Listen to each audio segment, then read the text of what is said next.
خواتین کے لیے بھی تراویح پڑھنا واجب ہے، نہ پڑھنے پر گناہ ہوگا، گھر میں کیسے پڑھے، طریقہ بھی بتائیں۔ یہ پچھلے ایپیسوڈ میں بھی سوال پوچھا تھا کسی نے۔ دیکھیں، واجب تو تراویح نہ مردوں کے لیے ہے نہ خواتین کے لیے۔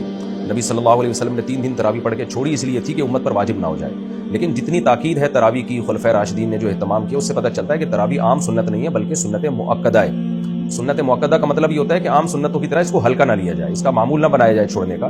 کبھی طبیعت خراب ہے یا تھکاوٹ ہے یا کبھی ویسے ہی ناغہ کرتے تو ٹھیک ہے، اس میں کوئی حرج نہیں، لیکن پابندی کرنی چاہیے۔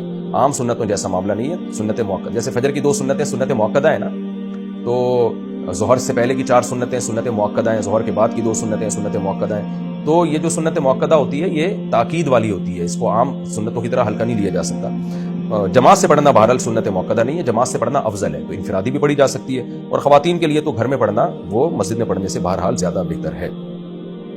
طریقہ یہی ہے کہ اگر آپ کو قرآن یاد ہے، حفظ ہے، تو آپ 20 رکعتیں پڑھ لیں قرآن کی تلاوت کے ساتھ، اور اگر آپ حافظہ نہیں ہیں تو جو صورتیں آپ کو یاد ہیں وہ پڑھ لیں، کچھ بھی نہیں تو علم ترا سے پڑھ لیں۔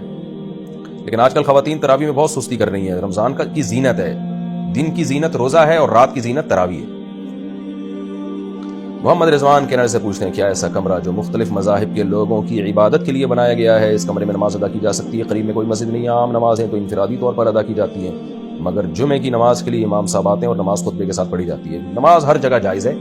نبی صلی اللہ علیہ وسلم نے فرمایا، جعلت لی الارض کلھا مسجدا، صحیح حدیث ہے، اللہ نے پوری زمین میرے لیے عبادت کے لیے حلال کر دی۔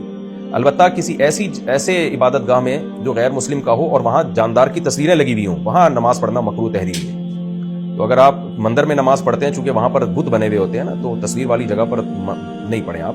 تو باقی کوئی جہاں تصویریں نہ ہو دیواروں پہ، وہاں پڑھ لیں آپ۔